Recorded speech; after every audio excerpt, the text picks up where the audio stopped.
Hey guys, I'm Becky and welcome to another video.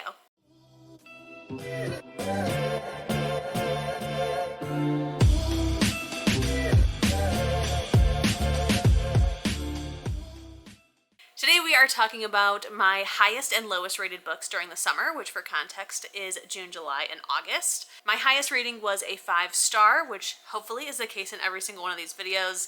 It will be a very sad day when it is not, and the lowest rating is a 3-star. Now, I will be talking about these books in the order that I read them, and some of them I have talked about in vlogs, but otherwise this may be the first time that you're really hearing about them. First up, we have Caught Up by Navessa which is getting 5 stars. This is the second book in the Into Darkness series, which the first book was Lights Out. In this book, we are following the male cousin of the female character from Lights Out, who is part of the mob, and a cam girl who he knows from high school that he is completely obsessed with. Now, similar to book 1, this is a dark, stalkery romance, so be sure to check the content warnings before going into it. But it is stalkery in the very best way, and it is extremely sex positive. So because our female character is a cam girl, we talk a lot about consent and sexuality and like owning your sexuality as well. We do have some scenes of public sex as well as voyeurism, and it was definitely a steamy read. Now, different from Lights Out is that Lights Out was very funny. Like, it was very lighthearted, tongue-in-cheek. Like, I just absolutely love that about it.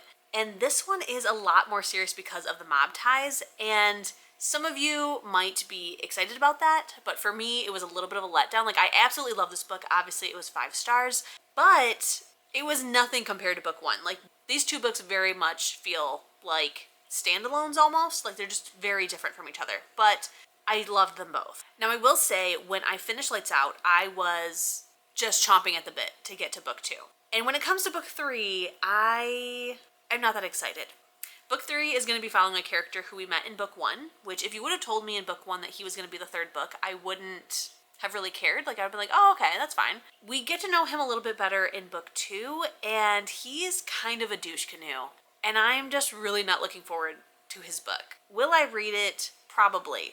But I'm just like, oh, that's who the third one's about? Next, we have Lattes and Lattes by Travis Baldree, which is getting 5 stars. This book is about an orc who leaves behind her career as a warrior to start a coffee shop in a place where no one knows what coffee is. This is a super cute and cozy fantasy, and for me, I have to be in the mood for a cozy fantasy. I can't just read them all the time. So I did pick this for book club. I read it at the perfect time when I was in the mood for something cozy, and it was just absolute perfection. If you love cozy romance, I think you'll really, really enjoy this one. At the beginning of every chapter, they tell us what the current menu is, so we find out if there are new things added, if the prices have changed.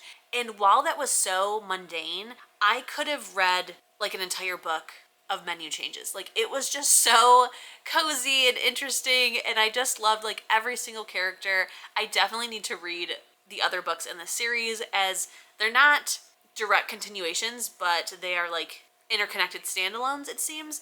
But I'm just really looking forward to it. Next, we have Lily and Thorne by Rhiannon and Hargadon, which is getting 5 stars.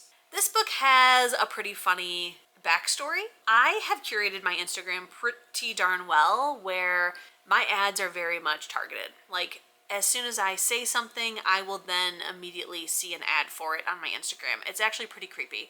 But when it comes to the book ads that I'm getting, they are very much spot on to what I want to read. And I saw an ad while scrolling through stories that talked about this book, and it sounded absolutely fantastic, and it was like, click here to get a free copy. I was like, okay. So then I put in my email address, and then I got an email, which I thought was going to be a copy of the book, which it technically was, but it was like, congratulations for signing up for our ARC team. Here's a copy of the book. You have 30 days to read it and review it. What? I did not know that's what I was signing up for. And luckily this book is extremely short. I feel like I know for sure it's under 200 pages, but I feel like it's maybe even under 100 pages. I read it in 24 hours, but I had no idea what I had just done. Now, luckily, as you know, it got 5 stars, so I did absolutely love it. This book is about a woman who accidentally hits a Fable male with her car during a snowstorm and nurses him back to health since an ambulance cannot come during the snowstorm. This book was extremely like cozy fantasy meets smut, which I did not know was a genre that existed, and I very much need to find more of them. So I had an absolutely like cozy, fun, sexy time with this book, and then we get to the ending, which was just completely wild. Like all of a sudden it gets like pretty serious and then just ends. And I have no idea what's going to happen. I have no idea when book 2 is coming out. I will definitely be trying to be on the ARC reviewer team again because it was just so freaking good. And honestly, every time I think about this book, I look up to see if she has announced when and if there's a book 2 and if it's on the site where I signed up to get the first one. And so far it has not been. And I am just losing it. She does have other books that I do need to check out, but I really need book 2.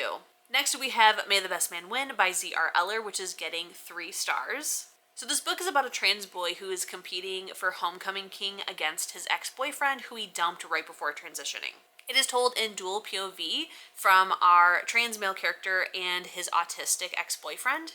I will say I absolutely loved the autism rep.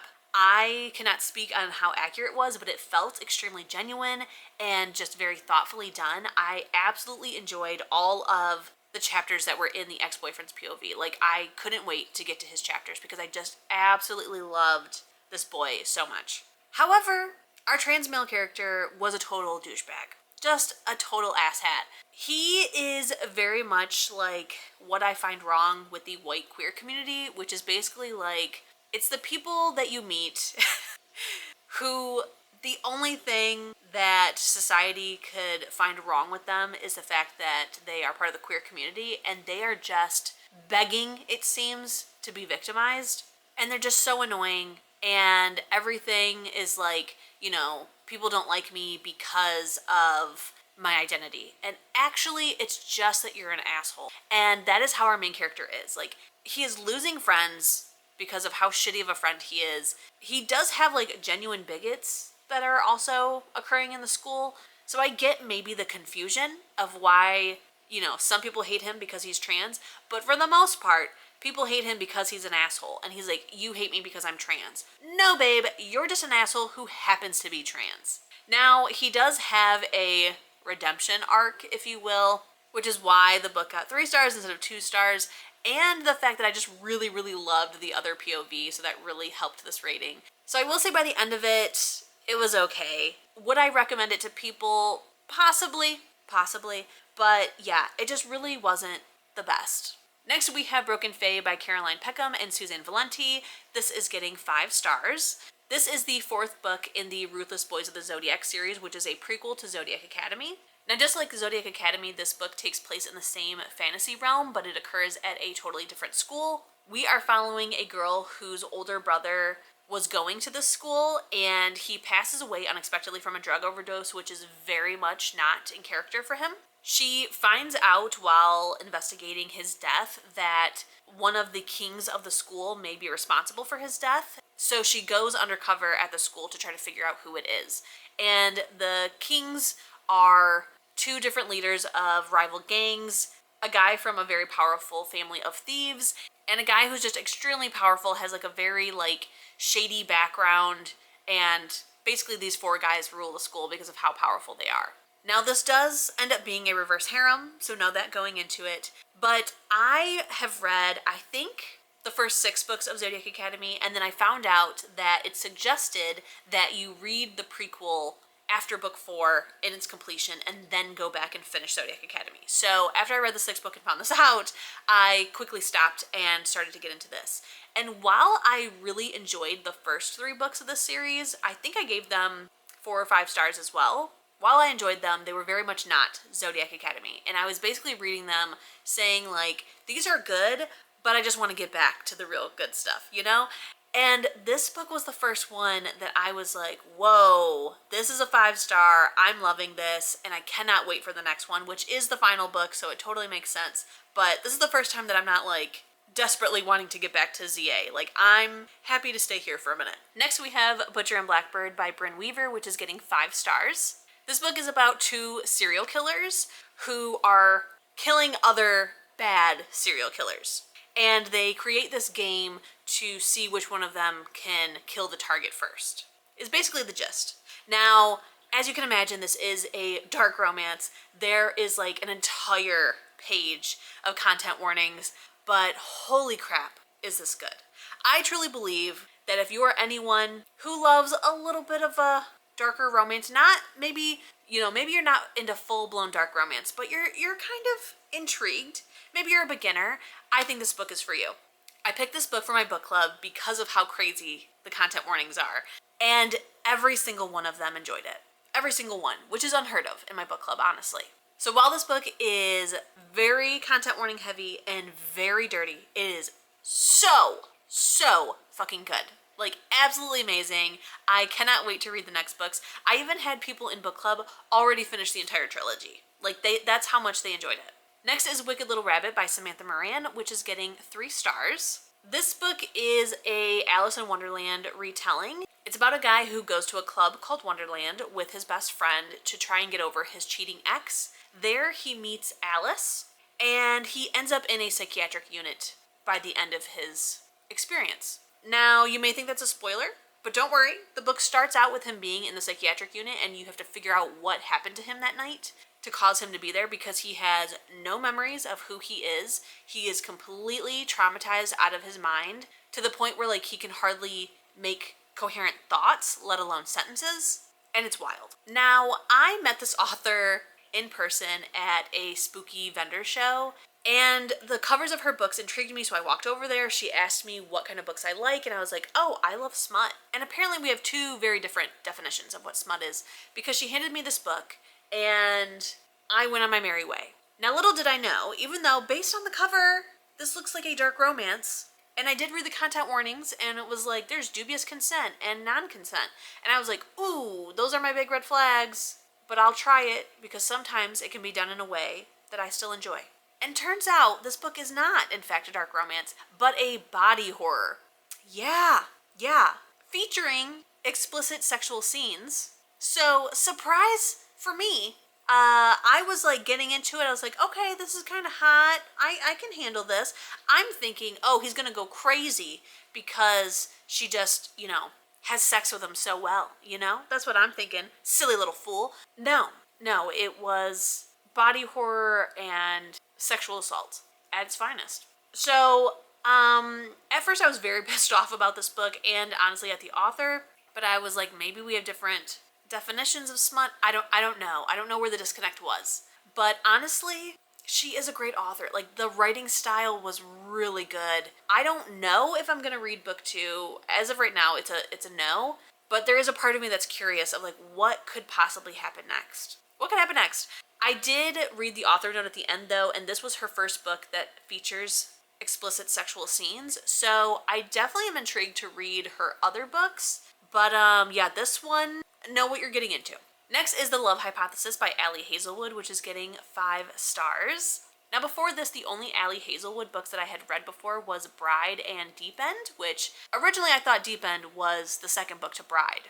It's not even close, but I read it and absolutely loved it. So I was like, okay, I think I should try her backlog of STEM romances, because I didn't read them because, I don't know, something about them just didn't intrigue me, and I thought honestly that I would be maybe not smart enough to get them.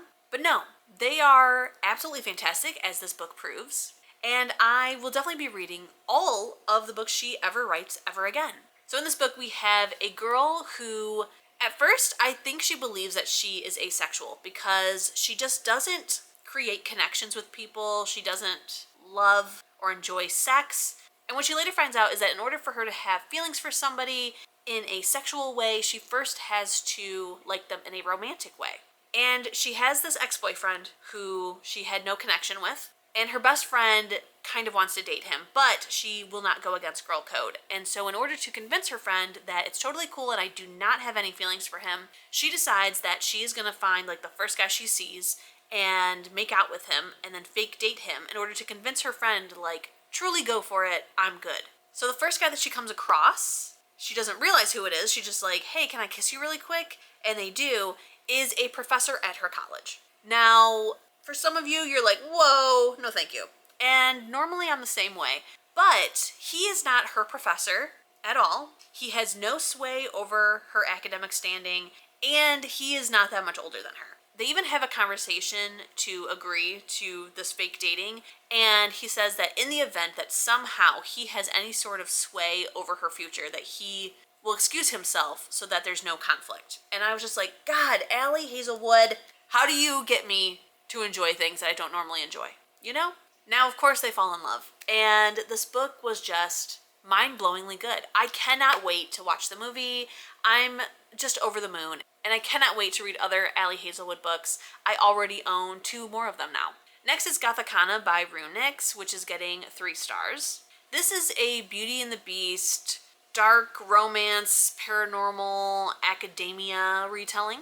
And it's where this girl gets invited to a mysterious college, ends up having an affair with her professor, and also people are dying and going missing. Now, unlike Allie Hazelwood, this one very much is a conflict of interest, but again, there's like a slight twist, which is why I kept reading it, which is, this is a college, he is a grad student, and the person that was supposed to be her professor, he leaves, and this grad student is the assistant teacher, and they agree to let him take over the class.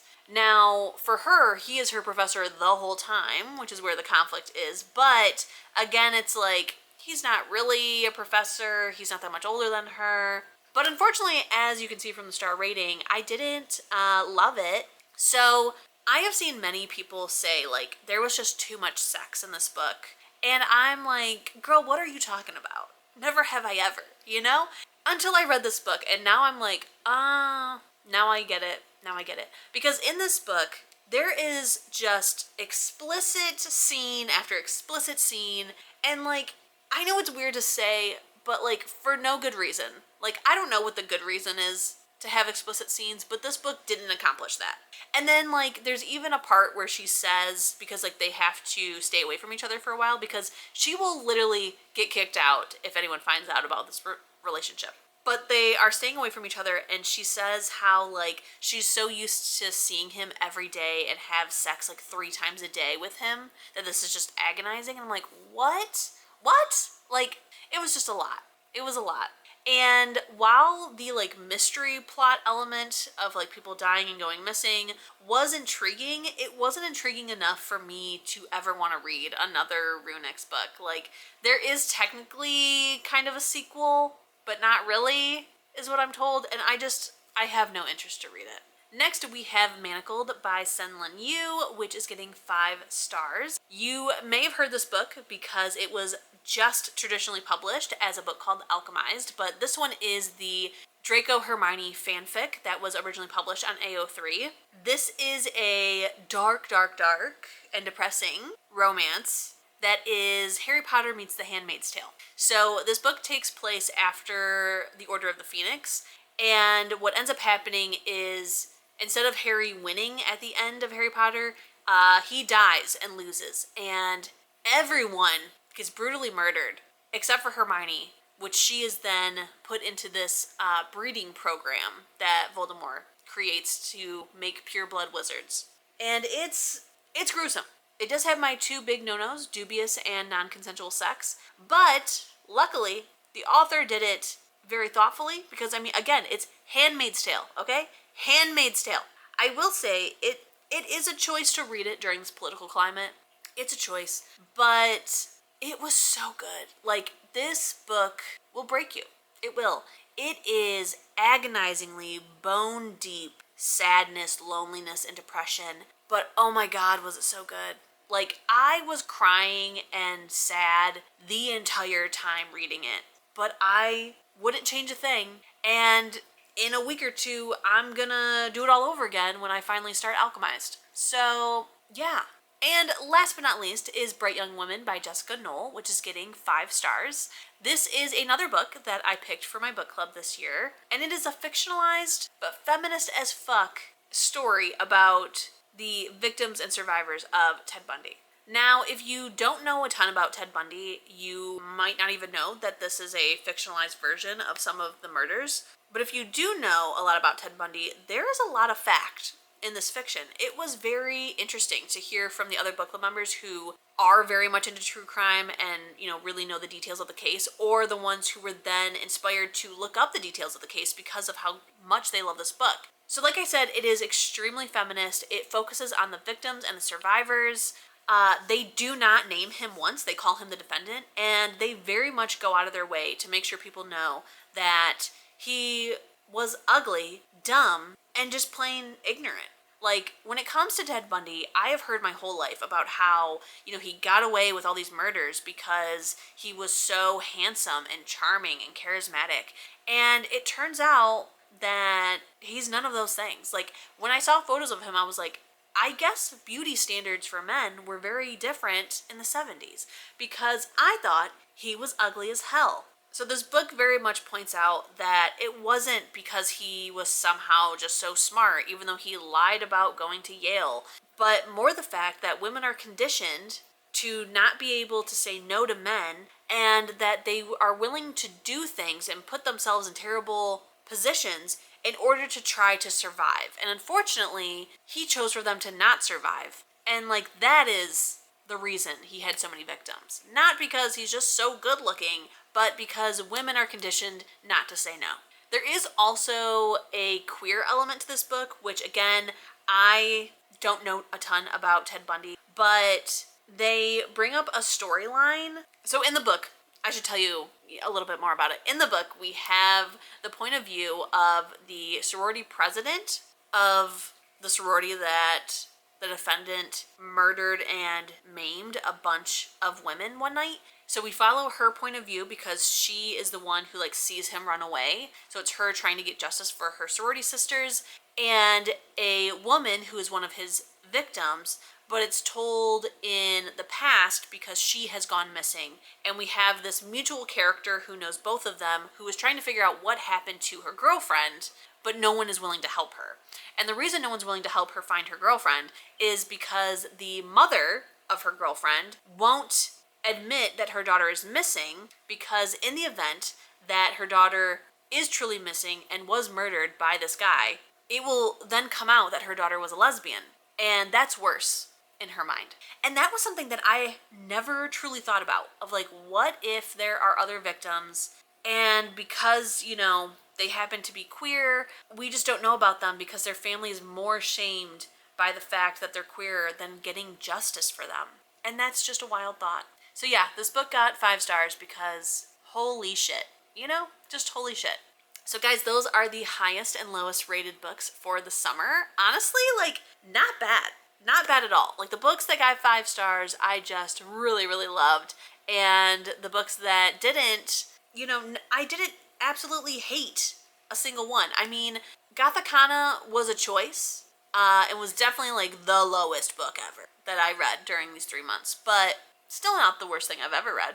Be sure to leave a comment if you have read any of these books and what you thought of them, or let me know what some of the highest or lowest rated books that you read during the summer, because I would love to know. Don't forget to keep reading, stay safe, and I'll see you in my next one. Bye!